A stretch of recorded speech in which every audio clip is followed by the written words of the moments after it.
Hello and welcome back, you wonderful people that we call strippers. Good to have you here. I know we were not here last week, and some of you guys missed that announcement. I am so sorry. If I could text each and every one of you personally, I would. I do my best. I put it out there. But those of you who showed up, had those notifications set, I really appreciate you. You did not do it in vain. Today, you guys know Stripped is all about having good conversations with good people. So today we have Billboard's #1 soul and jazz flautist, vocalist, and composer. She is a vocal personality on 91.9 FM, and she is an NAACP Image Award nominee. Please put your hands together for the one and only Miss Ragan Whiteside. Hey, Woo! I am so happy to be here. Thank you so much for having me. Of course, of course. We've got the strippers coming in. They're saying hello. One thing that I like about this show is I like to show that there are different types of content creators. There are different types of artists. I feel like we always get pushed this same, like you're a singer, you're a rapper, you're a basketball player, you're a football player, and there are so many other branches and genres and instruments and just even work that goes into making the R&B songs, right? There are so many layers. So I like to get a chance to get to talk to people who we don't get to see on the mainstream media, i.e., make my own representation. So I'm happy that I get to do this with you. I'm happy Um, I too. actually, I actually, before we got on here, I want to go back to the beginning. Was it always a flute for you? How did we end up in soul and jazz? Well, I know it was not always the flute. I actually started off with piano and violin. But where I grew up in Mount Vernon, New York, and Okay. the town had a parade that went through the city every year, where all of the elementary schools, middle school, high school would march through with the bands and whatnot. And I was just completely enamored with this parade as a little kid, and I wanted to be in it. So I couldn't do it with the piano and I couldn't do it with a violin. So when I finally got to the fourth grade and the band teacher, Mr. Larry Bibb, was coming by and Hey, Mr. recruiting Larry. kids. Yes. um, Came by to recruit kids, for the band. And I Mm-hmm. was like, okay, great. I want to play the drums. No more drums. The boys took them, pick something else. Okay, I want to play trumpet. We don't have any more trumpets. Pick something else. And it's like, well, what do you have left? We have a Right. flute, clarinet. And I was like, I didn't want to play either one. Mm, I said, okay, just no. just give me a flute. Right? So I brought the flute home and I'm blowing and I'm blowing and I'm getting dizzy and nothing's coming out. It took about a week to get this sound out of this instrument. And once I did, I started getting good at it. Really started to like Mhm. it. Started practicing, got some private lessons, started entering competitions, started winning competitions.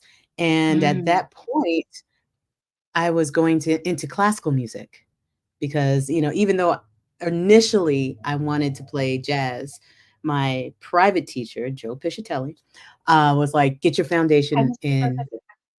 yeah. Classical.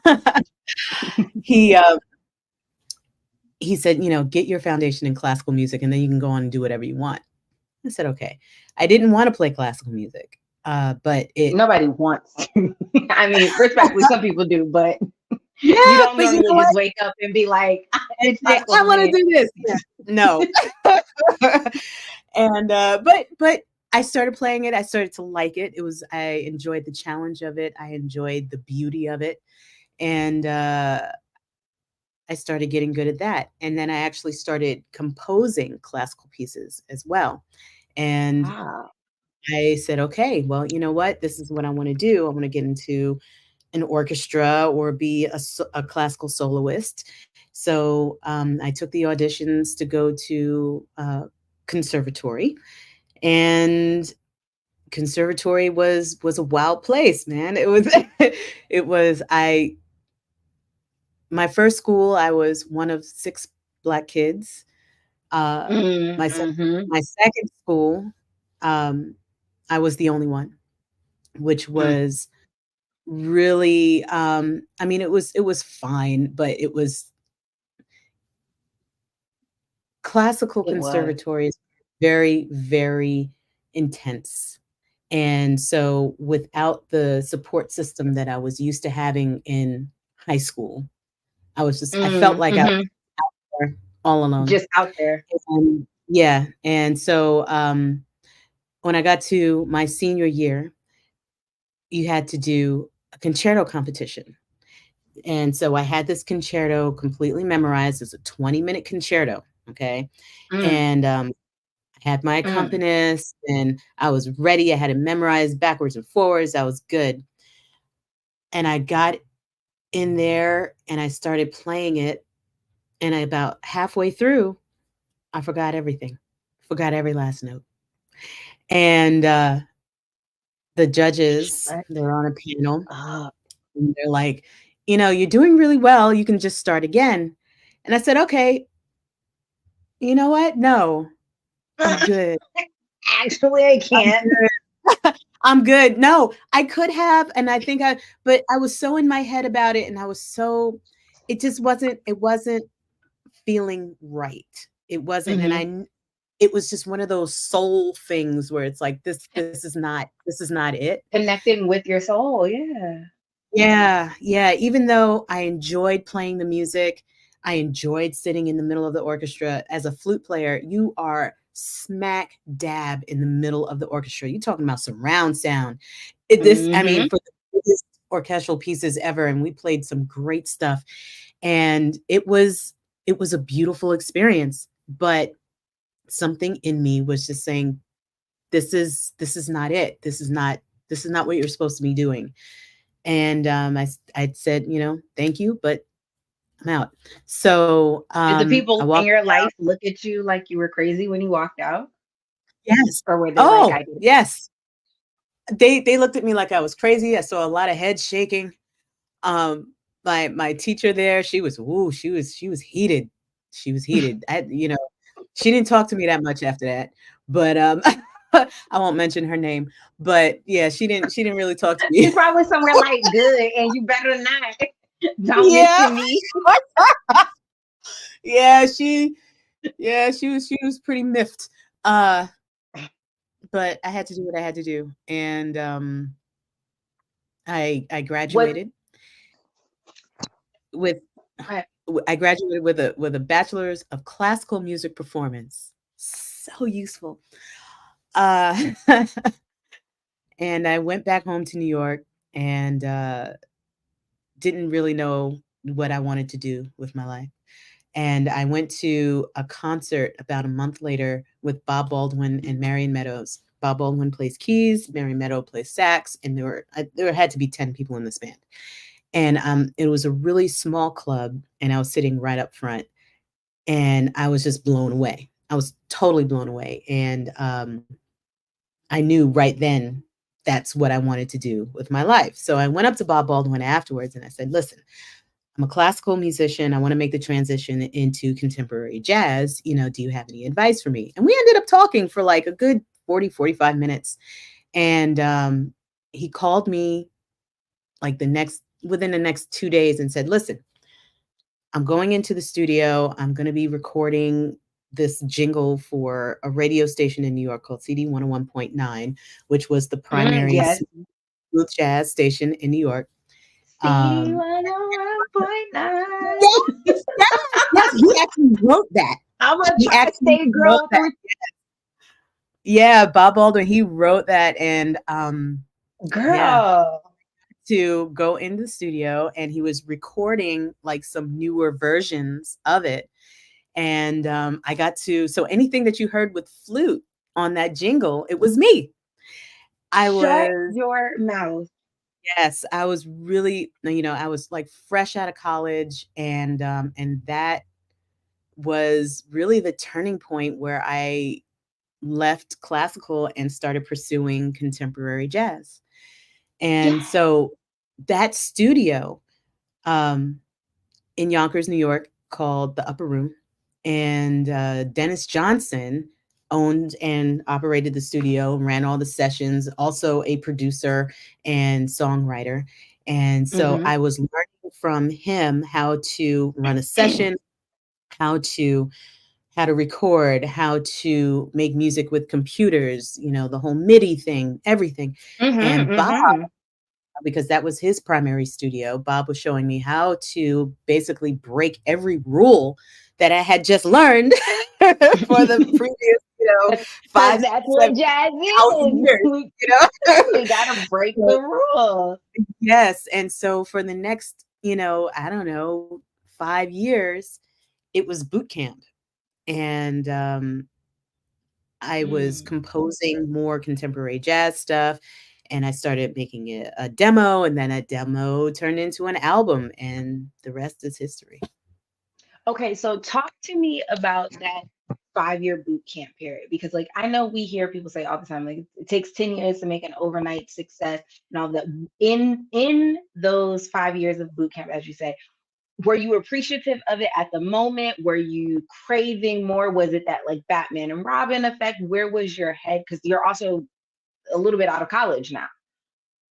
Yeah, so, I was a complete studio rat. I loved every minute of it. I had my day job, I was working in Manhattan in the city, and right after work, hop on the train, go up to Yonkers, and I would be there until the wee hours of the morning, just soaking everything in, learning what I could learn. And I was happy to do it. And then I'd get home, sleep for like a half an hour, take a shower, go to work, do it again the next day. Do it You all can do over that when you're in your again. 20s. But Of course, it when yeah, you look when you got the men and them cheering now.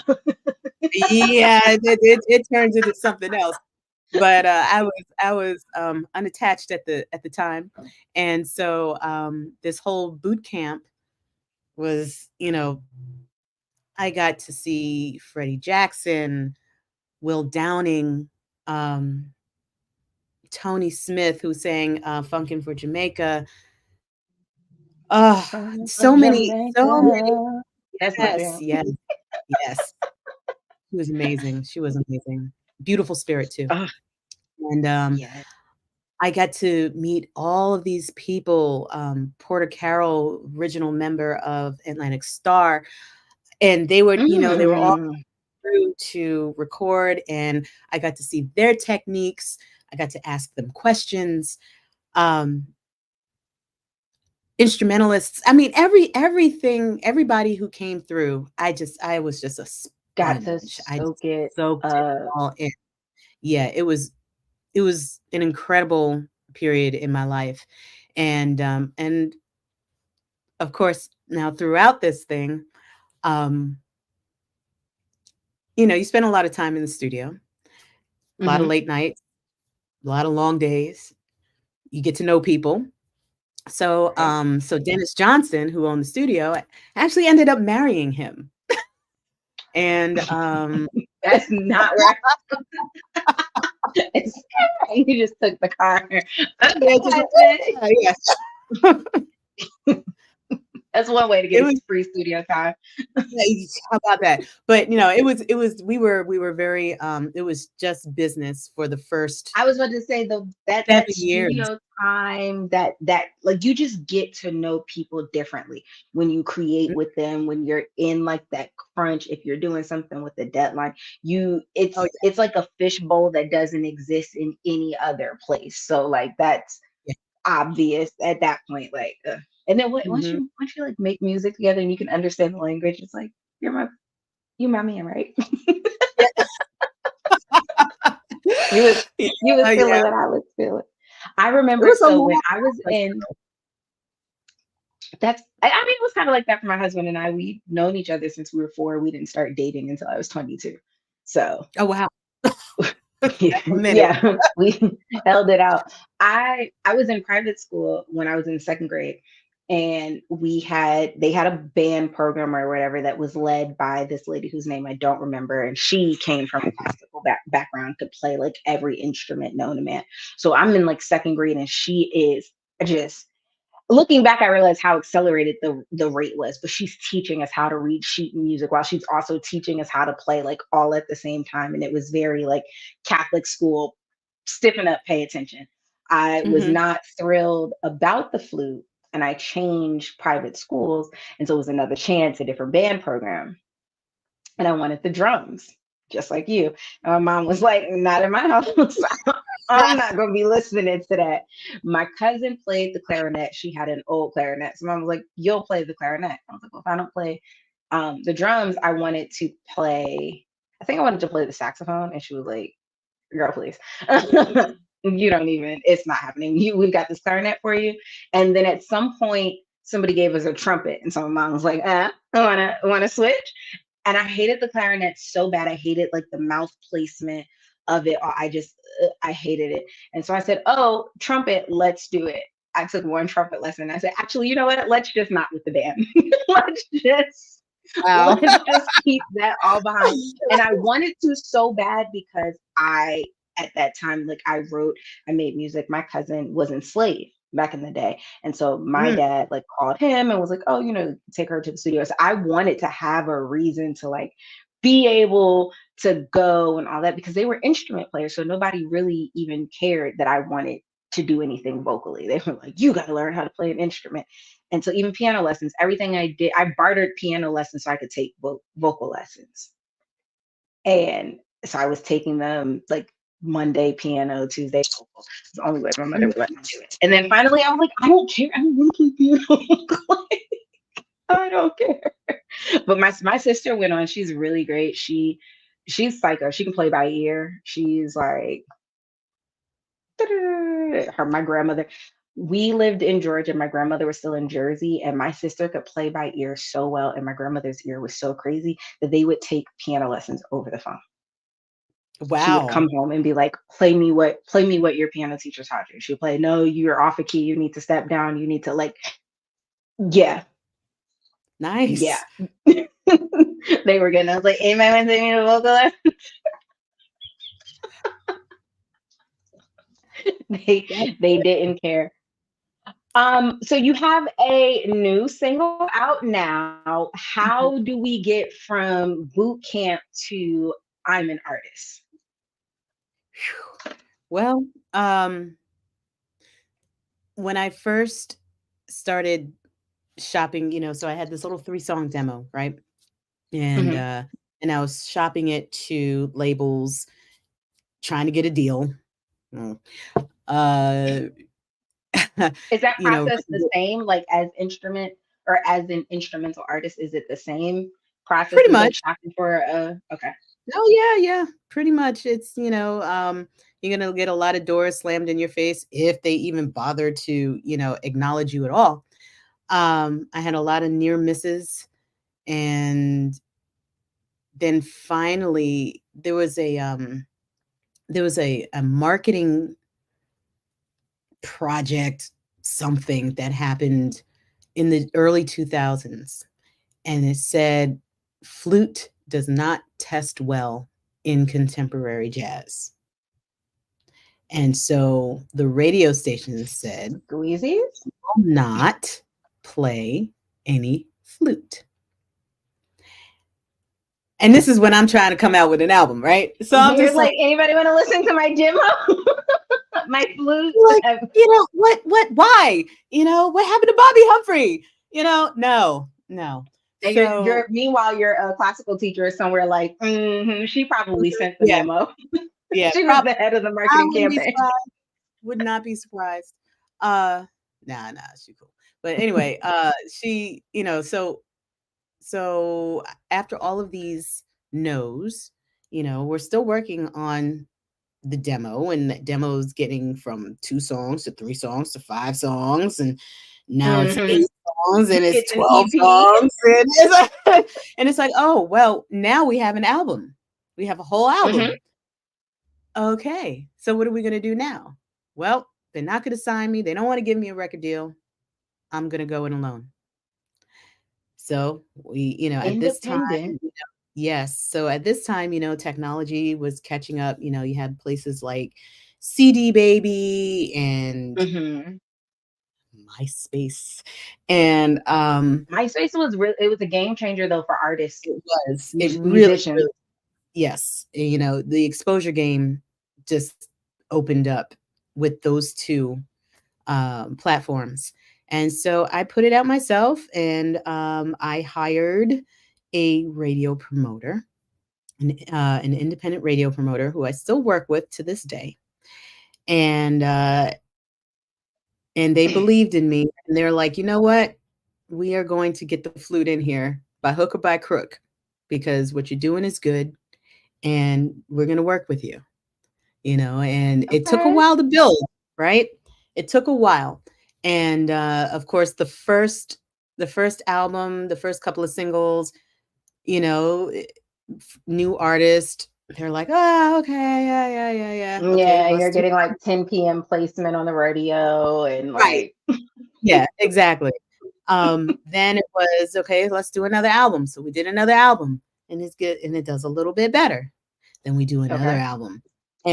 But even though radio was like lukewarm about it, the community, the musicians community, kind of took notice.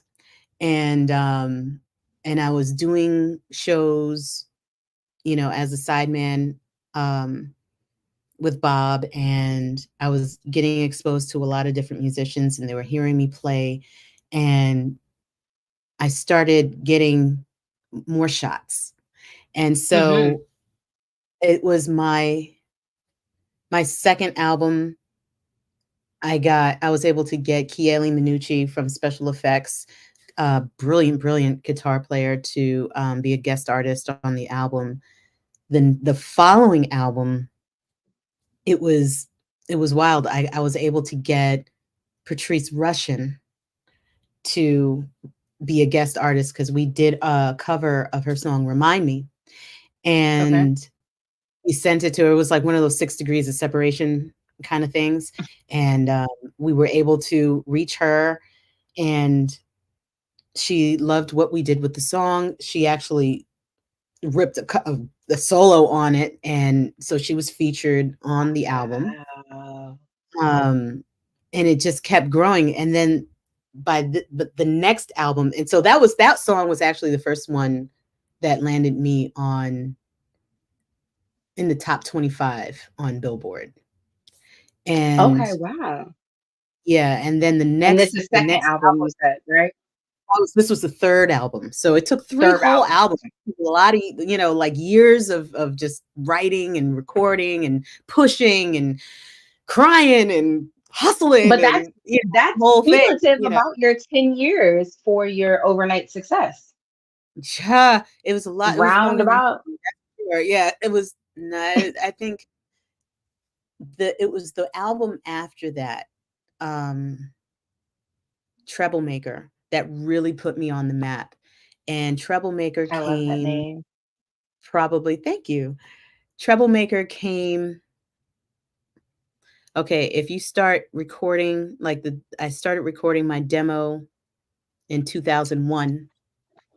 Okay. Troublemaker was released in 2017, and that was what. Mm, So we're talking about 16 years of hustling and grinding, hustling. and the whole thing, and just really pushing, pushing, pushing, pushing. And So what Troublemaker, drives the push? How do you even what get to Troublemaker? If we're doing this and we started in 2001, what other than like, I just love this? Or was it pure just passion? Like, I'm just foot on the gas. it's passion, foot on the gas, no brakes. Um, just I w- and I had a day job throughout the whole thing, and My I God. just this has been my dream since I was a little kid, just to be a professional musician, to make my living from my passion, and my passion is Yeah. music.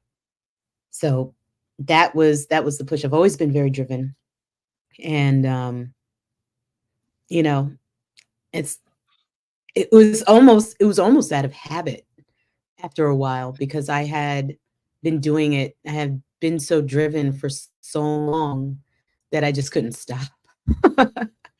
And Yeah, so yeah, even with yeah. I'm definitely like, well, to stop is we've accomplished so much. Like when you turn around and you look at it and you're like, even on those down days, once you just get up and you look at how far you've come, it's for me, it's like, okay, well, it doesn't make sense to stop now. So like, Right. Yeah, you've you come know, too far even down. even if today I don't feel it with my whole heart, again, we've come too far to just kind of give up. And so there are the days artistically that you're just like, no, thank you. Um, so I'm going to ask you this one more question about the flute, and then we'll get to the transition into radio or the blend into radio. How does one go about album after album, 12, 13 tracks, composing songs? Like for me, I think, again, and we talked about it, I'm not an instrument girl. So I'm like, how do you see the difference? And I've listened to some of your stuff. I hear the difference, right? Like your new single puts me in the same place of what was Vivian Green? She sampled Frankie Beverly's "Get Right Back, babe, gotta get right back." Yeah, yeah, It's I that love this song, same. yeah. It's that same. Like the first time I heard it, I was like, I think I want to put something on the grill. Like I want to go outside. Listen. I love So it, I love it. how do you do that and keep it different and not make the whole project just sound like this girl is blowing in the flute? What is your process? You know, it's funny. So Dennis and I write a lot of music together. We also write songs separately. We have in our house, he has his writing room, I have mine, and he'll start writing something, and I just want to he'll say we did catch the flex to the audience. This was not like a Dina Dreamgirls moment. She's still married to Dennis, so I yes, did catch that. yeah, it's been a minute. um, so he will write music and calm me down, see, okay, do I have something? Because you can never trust your own ears after a while, you think you have Mm-hmm, it, mm-hmm. write something, you think you have it, and then you say, oh yeah, and then the next day you listen to it, and it's like, You're was I like, that's smoking? what I did. What is what's going on here? I need to You came in know, here and wrote on my song. like what? Delete, um, so he'll call me just to get a second opinion, and I'll do the same, call him up. Hey, I think I got something. You know, is this a Listen to keep it, or yeah. trash? So and with that, we each have our processes. He likes to get his ideas by driving. I get my ideas in the shower. So I'll get in the shower and yeah, you too. Um, well, I'm down bad for content, baby. I gotta go get in the shower, and I would just be in that thing like Mhm. And it just comes. I don't understand it does. why, how, but in the shower, it got to the point where it's like, okay, I either have to try to keep my phone as close as possible and, and sing it into the phone and try not to The get my voice phone wet. note. Try not to, yeah, exactly. And then, try to sing it in a way where I'm actually going to it's going to make sense because when a song idea comes, sometimes it comes in fragments. You might get a groove and then a Hmm. melody or Or whatever, you and then get you just try like to a quick melody, and you're like, "Doo, doo, doo, doo, doo," yeah. yep. Yeah, it's real quick, and then you sing it, "Oh, I got this," and you're excited about it, and then you go and listen back to it, and it's like, "What? What? What? What was that?" Back in the shower I go. So, Been try to get it there, back. Try to get it back. just under the water, like, please. Yeah, yeah. You're just like, "Come on, come on, come on, come on! Hotter." Okay. So, and then you get inspired by other musicians, you get inspired by trips that you go on, and, Hmm. I remember we did this show in Majorca off the coast of Spain, Mm. and it was the Mhm. first time either one of us had been in the Mediterranean, and it really made, an impact on our creativity. And I so know when it we got did. back, we wrote a lot of stuff that was just inspired by what we saw, what we felt, what we smelled, what we tasted, everything. So I guess in a way, everything that you do in life is going to have some kind of impact on your creativity. Even if it's just Mm. going to the supermarket and seeing somebody, do something really gross and then touch a piece of fruit, especially that one piece of fruit that you wanted. Ah, No, I'm good, and even that will inspire me mine is to write mine is something the crazy. art. When you see them doing something gross on the way to putting back the cart, and you on your way to get a cart, so you know that that's the cart that you about to touch. If they do something weird, then you like we Yeah, it's like, wrap it up. Actually, oh. I definitely understand. I am a shower girl. I had the lady who braids my hair, and this might be why some of your ideas come to you in the shower. One time we were talking, and she was telling me that, when you pray, when you meditate, whatever you do, whoever you believe in, try to do it in the same space as often as you can, at the same time as often as you can. And you will find that the answers that you need, the whomever that you're praying to in your instance, will meet you there if you hold space, essentially just to create that energy. I'm giving space for this place to be an energy for me to listen in this moment. And when she told me that, I was like, oh, that's good. So I decided to make my shower that. So it started off at the Mm, shower at the same time, all the time, and just making myself available to listen. Because at that point I felt like stuck creatively. So I was just like, okay, well, I'm just gonna get in the shower at the same time every night and just be like, well, I'm available if you would lead me in a direction. right, And then I also good feel idea. like when you're operating in your purpose and then you're operating in the space that you've already identified as your opportunity to connect, download, recompress, like all of that kind of just like that synergy comes together in the moment. You're hearing what you need to hear because you're doing what you need to be doing type Yeah, situation. yes, yes, I dig that. And now that I'm done being Ian Van Zant, come here, come lay on mama's chest. No,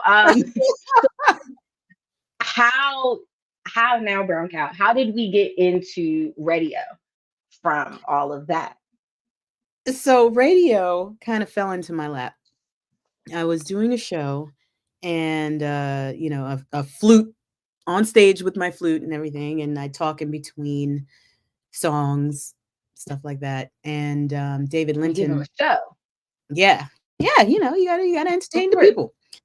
So David Linton, who is the program director at WCLK in Atlanta, um, was in the audience, and afterwards we were talking. He says, you know, uh, how would you like to be on the radio? And I said, well, um, I'm kind of already, you're already playing me on the radio. I appreciate it. Thank you. He says, no, no, no. He says, no, as a DJ. Sometimes my airplay spot is good. Just if you could not touch that, I like how it's going. And Because Milwaukee's like, that's where I babe, was. no. That's. And he That's says, well, hilarious. you have a good voice, so I'm going to send you a script, and let's see how you do. And I said, okay. So I recorded the thing. They liked it. And next thing I know, a couple months later, I'm on the air.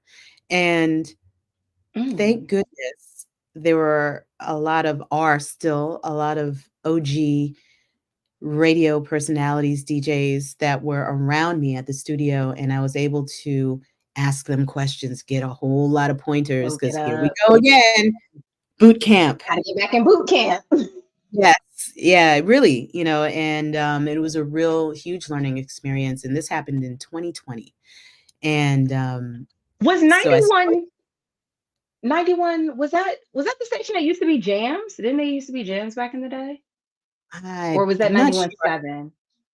I've only been You in Atlanta for about 12 years, so I'm not sure. But, okay. Okay, yeah. yeah, but 91.9 WCLK, um, is Atlanta's jazz station, and, Yes, it is.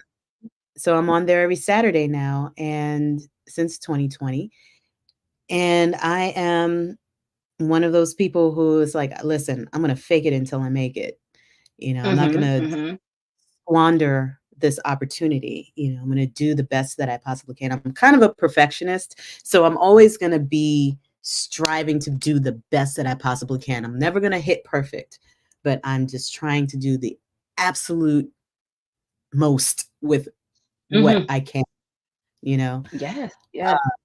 So I've been doing that for the past couple of years, and that turned into the syndicated show called The Get Down Go with ahead, Ragan girl. Whiteside.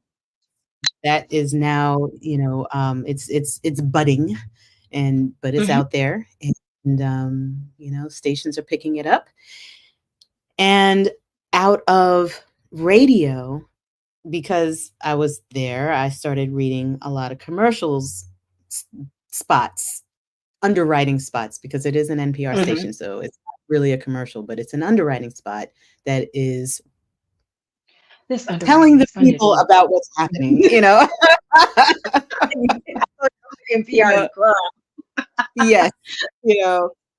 So I was doing that for, pretty much every week for 3 or 4 years, and it turned into, like, a voiceover career, and, I wanted to get into, I was like, "Hey, I think I enjoy this, and I wanna get into the whole voice acting thing." So I went out to a conference called That's Voiceover, just to Mm. learn about, Immerse yourself. and really, yeah. And they had auditions that you could do, for this conference, and for various things, whether it was audiobooks or news, commercials, or um there's it's like audio for the hearing impaired. Mhm, So when, mhm. it's, or I'm sorry, the visually impaired. So when you're watching it, you can, things will be, He just kind of narrated, audio narration, got you. and for anybody who's got any kind of impairment, you can hear this narration. And so there were auditions for that. So I auditioned for this CBS Spotlight, and I just did it just to try it. I got down into the top 40, then I got into the top 6, and then I won it. Mm. And it's like, what? I was You're totally like, shocked. Okay. And so out of that, I got an agent, and I've been doing auditions, and I'm really getting into the whole voice acting world. And this all came I love about that. from radio. From radio. Well, from the flute, but from radio. I like From the that. flute. So Yeah, when yeah. You know. so you have the Get Down with Reagan Whiteside, shameless Mhm. plug. Now, did you get thrown like into that show, or were you able to conceptualize like the format of the show and all of that, or was it just come in like, okay, and these are the lines we need you to read? No, the get down is all mine. Um, I love it's that. Tell us about basically, it. I wanted to have a show that played the funkier side of contemporary jazz, the songs that might not get picked up by mainstream contemporary jazz radio, um, Hmm. stuff that has a groove, stuff that makes you wanna lean in not have it play in the background. I mean, you can always play music in the background, but music that The things that makes you you want want. to intentionally put on. Yeah, the stuff that if you're listening to it in the car and you miss, you get a phone call or somebody says something to you, you actually want to rewind it and listen to it so you can give it your full attention. Right. I That like that. that kind of thing. So it's a lot of it's primarily up tempo, mid to up tempo stuff and things that you might not hear every day. Like one of the episodes I played, it's a jazz harpist. Her name is Brandy Younger, and she did this version of the Windmills of Your Mind. I don't know if you know that song, I'm but not. I, No. I knew that song from watching the Muppet Show Okay. back in the day, and And I do love the Muppet Show. I'm also yeah. horrible with names. Like you can play a song and then I'll like sing every word or tell you the melody, and you'll be like, "I just asked you if you Mhm. knew that." Yeah, no, yeah, no, it's one of those things, if you hear it, you know it. Hmm. It was a wild little segment that they did on the Muppet Show, and I'm sure somebody else did it, but just that's where I know it from. But this thing was so in the first 10 seconds, it just grabs you and just doesn't let you go. And Oh, although this is not an up-tempo song, but it was just one of those songs that just grabs you by the neck and says, "No, you're gonna listen to me." And, so hmm. that's the kind of stuff that I play on the get down. I like that, and that's so needed. I told you I'm a radio girl through and through. So I used to, and I'm an Atlanta girl through and through. So I used to listen to Joyce Littell back in the day. Something more. And she had a segment where on her Quiet Storm show, she would like basically introduce and highlight up and coming neo soul artists or poets or people who were doing the thing. I remember one time she had a Malcolm Jamal Warner, but this is when he was in his poetry bag. So he wanted to be known as a poet and not as an actor. She had him and he was reading poetry on there. I became familiar with Algebra Bassett from Mhm. her set there, and it was just, but that's so needed in there. A bunch of other artists, and like Algebra is somebody I listen to this day. I would have never come across her if it were not for that late night Joyce segment. Mm. Like that is Mhm. so Mhm. needed because and honestly myself, like I put on Cowboy Carter today, Beyonce, I love you down. And I was like, actually, I don't even like I know there's other music out. I don't even really want to be listening to this right now, but it's right there. It's quick. You open it up, all the pictures are there. It's like the marketing budget did what the marketing budget was supposed to do, but there are so many other artists and there's so much music out there. And sometimes people talk about like, oh, gotta go independent, da, da, da. And then you realize the thing that's drawing you to the music that you like is the push from the labels. And like you're not looking at all the independent artists because we're also captivated by the good marketing that the mainstream people do. You said a word right there because it's a sea, an ocean of artists out here. And because, it's kind of a double-edged sword because, yeah, the platform is there, the technology is there, and you can definitely put your own stuff out. But then that also means that everybody else and their grandmother can also put stuff out. So how Hmm. do you set yourself apart from the ocean of artists that are out here? Marketing dollars. Oh yes, thinking outside the box. If you don't have those marketing dollars, right there, Right um, there.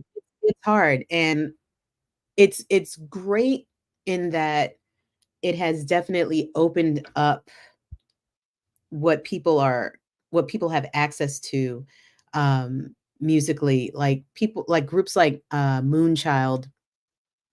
I don't think I that. actually have heard of it. No, I haven't heard Yeah. of them.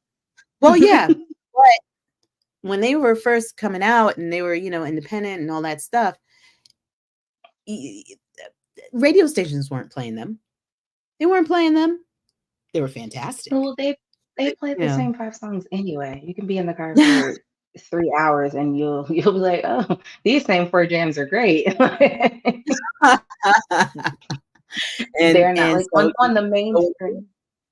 you go and look for other stuff, but then you have to sift through all that stuff to find what you like, and that's the tough part. It's the tough part for the listener, it's the tough part for the artist, you know, Mhm. it's so it's a double-edged sword. But spaces like that you create with the Get Down are so necessary. I think Estelle does a good job with creating that space on Estelle Radio. I've been introduced to many of DJs who I'm a DJ set girl. I will go on Apple Music, open up a DJ set, and find it. And I love when the DJs actually play still on tape, which is a rarity. I'm kind of showing my nerd slip here, but it's it's a rarity when they still DJ like on tape. Uh, Um, but she has put on just so many content creators that when you go to their page and you look at that following box, they don't have the number that you would think that they have, or all of that, but they have this an amazing body of work. They're putting out great music, great sets. So things like that are important. Don't ever stop. yeah, it's a passion to get the right stuff out. I like that. Tell us about this new single, what you have going on. Where are we musically? Tell us like all of the good things. This is your moment. Sell it. Well, my new single is called "Steppin' Out," and, we did a video for it. It's on YouTube, on my YouTube channel, Mhm. Ragan Whiteside, and, it's the new album that's coming out later this summer, and the album is self-titled. I've never had a self-titled album before. It's just called Reagan, and, We love that. it's the first, single from the album, and up-tempo, but still chill, and, really proud of it. I'm really proud of the single, and I hope folks dig it. So we have the single, the album, the Get Down is going out around the world now, and, I have a bunch of gigs coming up. I have, stuff in New York, in Nevada, in California, South Carolina, Come on, everything. booked and busy. Yeah, it's in Chicago as well, and so, it's really starting to come around, and my website, reaganwhiteside.com, I have all of my shows listed there, and, of course, you can always find it on, Instagram and on Facebook, at Ragan Whiteside on Instagram and at Ragan Whiteside Music on Facebook. Yes. Well, please let me know when you come to New York. I'm in Jersey, so I will come pop Hey, up. cool. And guys, if you are not following Miss Reagan Whiteside, if you didn't hit that follow button while you were sitting here talking to us, please go and do that. If you're interested, you can check dates, as she said, on her website, Miss Reagan Whiteside at .com, ReaganWhiteside.com. And you can check out her nationally syndicated, that is not a small feat. So please, nationally syndicated radio show called The Get Down with Reagan Whiteside. Thank you guys for being here, for hanging. Reagan, I almost let you go. We have a game called Make It Rain. Because Ooh, y'all, okay. the replay crew would have been in the comments like, yeah, I didn't play the game. Okay, I'm sorry. So Make It Rain is just kind of a play on stripped. We just gonna rapid fire, throw the questions out there. The bar for however you answer is however you answer. First Okay. question is, what is a food that everybody loves that you just cannot get into? Oh, that's hard. Me, Oh, Brussels sprouts. Ugh, I I don't can't mind them. get. It depends on how they're cooked, you know?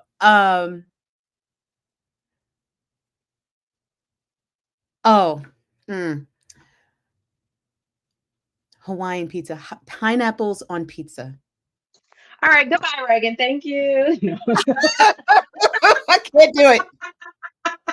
Cannot do it. Nah. My name is Elle, and I don't mind pineapple on my pizza, but I'm very persnickety about them. Like they cannot be. You can't just like pull them out of like the fruit syrup and put them on there. So I only eat pineapple pizza from Papa John's, and that's like a rarity. But I do like Okay. pineapple on pizza. Mhm. Soft or firm? Soft or firm what? That's your criteria. Firm. just just to be safe. Would you rather be stuck on an island with just your flute or with your just your spouse? Just my spouse. Yay. And your last one is lights on, lights off. Lights off. On the firm mattress. Got it.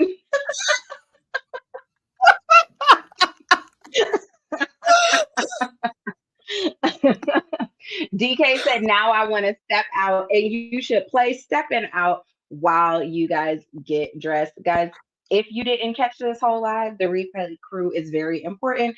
Send it to somebody, share it with somebody, and please check out Miss Ragan Whiteside. Could have been anywhere on the internet, but you were here with us, and that's appreciated. It's free 99 to be a good person, so get out there and do that shit.